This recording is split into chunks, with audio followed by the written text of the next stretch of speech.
Let's take a look at this passage. Genesis 6, 2:1, 2:4, 1. And it came to pass, when men began to multiply on the face of the earth, and daughters were born unto them, to that the sons of God saw the daughters of men that they were fair, and they took them wives of all which they chose. 3. And the Lord said, My spirit shall not always strive with man, for that he also is flesh.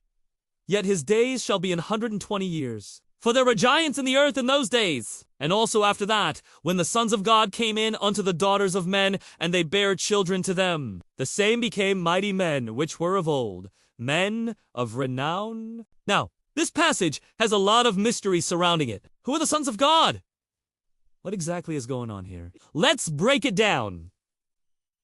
First of all, let's look at the word sons. In the original language, it can refer to literal sons, or it can refer to offspring or descendants. Now, if you look at verse 4, it says, there were giants in the earth in those days. And then it repeats itself in verse 4. So it's talking about two different times, two different instances where these sons of God had children with the daughters of men. And it specifically says that the children that they had were giants. So if we're talking about people here, if this is just talking about descendants of Adam and Eve, then how would some of them be giants? And what would it mean for there to be giants in the earth in those days? And then later on, it talks about the sons of God coming in unto the daughters of men, and they bear children to them. The same became mighty men, which were of old, men of renown. If it's talking about people, then how are they having children with daughters of men who are clearly human? It doesn't really make sense. So if you look at other places in Scripture, like Job 1-6, it says, Now there was a day when the sons of God came to present themselves before the Lord,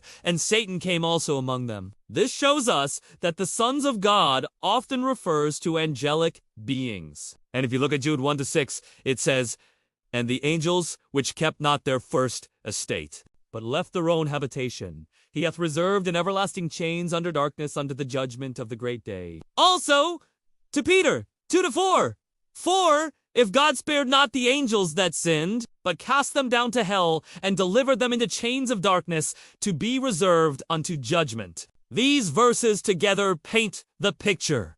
Angels, sons of God, came down and took human women, daughters of men. Their union produced giants, Nephilim, mighty men which were of old, men of renown. God judged these angels for leaving their place and bound them for their sin. So many Christians debate whether these sons of God were fallen angels, which is the most common view, or if it was the godly line of Seth, mixing with the ungodly line of Cain. Some believe that this is what it means for the spirit to cease striving with man, because man is flesh. So he gave them 120 years to live. But I think that's a bit of a stretch. I think the most straightforward, most simple, and most clear meaning is that these were fallen angels, because the Bible clearly says that angels fell, and it also says that they had children with human women, which produced giants on the earth.